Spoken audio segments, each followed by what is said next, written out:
ರಾಜ್ಯದ ನೂತನ ಮುಖ್ಯಮಂತ್ರಿಗಳಾಗಿ ಆಯ್ಕೆಯಾಗಿರುವಂತಹ ಮಾನ್ಯ ಡಿ.ಕೆ. ಶಿವಕುಮಾರ್ ಅವರೇ ಈ ಬುರುಡೆ ಗ್ಯಾಂಗಿನ ಸದಸ್ಯರುಗಳ ಬುರುಡೆಗಳನ್ನ ಕಳಚುವಂತಹ ಕೆಲಸವನ್ನ ದಯಮಾಡಿ ನೀವಾದ್ರೂ ಮಾಡಿ.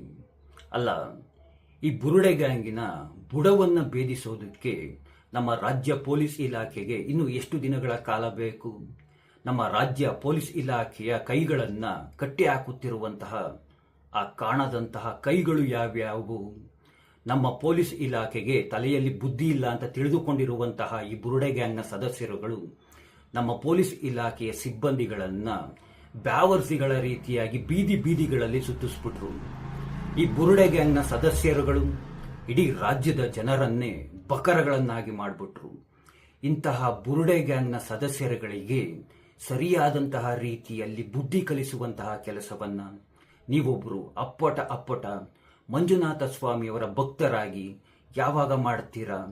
ಒಬ್ಬ ಯೂಟ್ಯೂಬರ್, ಸಮೀರ್ ಎಂಬ ಯೂಟ್ಯೂಬರ್ ಸುಳ್ಳು ಸುದ್ದಿಗಳನ್ನು ಹಬ್ಬಿಸಿ ಸುಳ್ಳು ವಿಡಿಯೋಗಳನ್ನು ಮಾಡಿ ಇಡೀ ರಾಜ್ಯದ ಜನರನ್ನ ತಕ ಅಂತ ಕುಣಿಸಿ ಈಗ ಆತನ ತಂಡದ ಸದಸ್ಯರುಗಳೆಲ್ಲ ಆರಾಮಾಗಿ ಹೊರಗಡೆ ಓಡಾಡ್ಕೊಂಡಿದ್ದಾರೆ ಅಂತಂದ್ರೆ ಇದರ ಅರ್ಥ ಏನು? ಇವ್ರು ಯಾರಿಗೂ ಕಾನೂನಿನ ಭಯ ಇಲ್ಲ ಅಂತ ಅರ್ಥ ತಾನೇ? ಇವ್ರು ಯಾರಿಗೂ ಕಾನೂನಿನ ಮೇಲೆ ಭಯ ಇಲ್ಲ ಅಂತಂದ್ರೆ ನಮ್ಗೆಲ್ಲ ಕಾನೂನಿನ ಮೇಲೆ ನಂಬಿಕೆ ಅನ್ನೋದನ್ನ ಕಳ್ಕೊಂಡ್ಬಿಡ್ತೀವಿ. ಇದರ ಹಿಂದೆ ಮತಾಂತರಿಗಳ ಷಡ್ಯಂತ್ರ ಇರುವಂತಹದ್ದು ಎಲ್ಲರಿಗೂ ತುಂಬಾ ಚೆನ್ನಾಗೇನೆ ಗೊತ್ತು. ಈಗಿದ್ರೂ ಇಂಥವರ ಮೇಲೆ ಸರಿಯಾದಂತಹ ರೀತಿಯಲ್ಲಿ ಕ್ರಮವನ್ನು ಯಾಕೆ ತೆಗೆದುಕೊಳ್ತಾ ಇಲ್ಲ ಅಂತ ಮಾಸ್ಕ್ ಮ್ಯಾನ್ ಚಿನ್ನಯ್ಯ ಆತನೇ ಹೇಳ್ತಾ ಇದ್ದಾನೆ. ನನ್ನ ಮೇಲೆ ಮಾತ್ರ ಯಾಕೆ ಕ್ರಮವನ್ನು ತೆಗೆದುಕೊಂಡಿದ್ದೀರಾ, ಉಳಿದಂತವರ ಮೇಲೆ ಯಾಕೆ ಕ್ರಮವನ್ನು ತೆಗೆದುಕೊಂಡಿಲ್ಲ ಅಂತ ಪ್ರಶ್ನೆಗಳನ್ನು ಮಾಡ್ತಾ ಇದ್ದಾನೆ. ಅಂದ್ರೆ ಇದರ ಅರ್ಥ ಇದರ ಹಿಂದೆ ಮತಾಂತರಿಗಳ ದೊಡ್ಡದಾದಂತಹ ಜಾಲ ಇದೆ. ಅದು ದೊಡ್ಡದಾದಂತಹ ದೊಡ್ಡ ವ್ಯಕ್ತಿಗಳ ಜಾಲ ಇದೆ ಅಂತ ಎಲ್ಲರಿಗೂ ತುಂಬಾ ಚೆನ್ನಾಗಿ ಅರ್ಥವಾಗುತ್ತೆ ತಾನೇ ಮುಖ್ಯಮಂತ್ರಿಗಳೇ.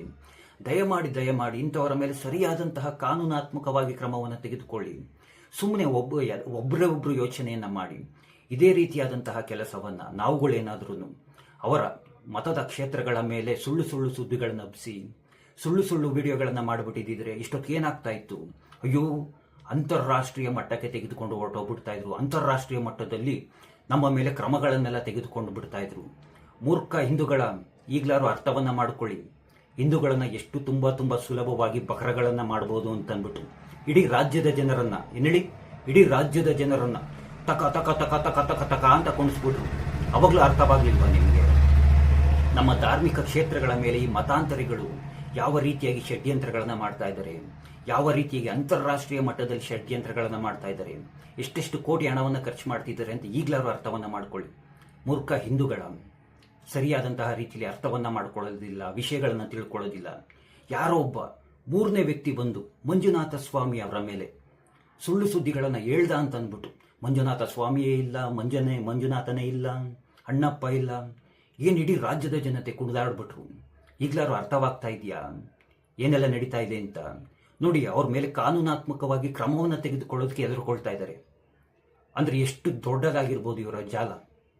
ಪ್ರತಿಯೊಬ್ಬರು ದಯಮಾಡಿ ಅರ್ಥವನ್ನ ಮಾಡ್ಕೊಳ್ಳಿ. ಹಾಗೆ ಮಾನ್ಯ ನೂತನ ಮುಖ್ಯಮಂತ್ರಿಗಳಾಗಿರುವಂತಹ ಡಿ.ಕೆ. ಶಿವಕುಮಾರ್ ಅವ್ರ ಬಳಿ ಕೇಳ್ಕೊಳ್ಳೋದು, ಈಗ ಸಿದ್ದರಾಮಯ್ಯವರಿಲ್ಲ, ನೀವು ಒಬ್ರು ಮಂಜುನಾಥ ಸ್ವಾಮಿಯವರ ಭಕ್ತರಾಗಿ ಬಂದಿದ್ದೀರಾ, ನಿಮ್ಮ ಮೇಲೆ ನಂಬಿಕೆ ಇಟ್ಟಿದ್ದೀವಿ, ಅಸಂಖ್ಯಾತ ಮಂಜುನಾಥ ಸ್ವಾಮಿಯವರ ಭಕ್ತಾದಿಗಳು, ನೀವಾದ್ರೂ ಈ ಬುರುಡೆ ಗ್ಯಾಂಗಿಗೆ ಸರಿಯಾಗಿ ಬುದ್ಧಿನ ಕಲಿಸ್ತೀರಾ ಕಾನೂನಾತ್ಮಕವಾಗಿ ಅಂತ ನಾವೆಲ್ಲ ನಿಮ್ಮ ಮೇಲೆ ನಂಬಿಕೆಯನ್ನು ಇಟ್ಕೊಂಡಿದ್ದೀವಿ ಅಂತ ಹೇಳ್ತಾ ದಯಮಾಡಿ ನಮ್ಮ ನಂಬಿಕೆಗಳನ್ನ ನೀವು ಉಳಿಸ್ಕೊಳ್ಳಿ ಅಂತ ಕೇಳ್ಕೊಳ್ತಾ ಆ ಕೃಷ್ಣ ಎಲ್ಲರಿಗೂ ಒಳ್ಳೆಯದನ್ನು ಮಾಡಲಿ. ಎಲ್ರಿಗೂ ಧನ್ಯವಾದಗಳು. ಜೈ ಶ್ರೀ ಕೃಷ್ಣ.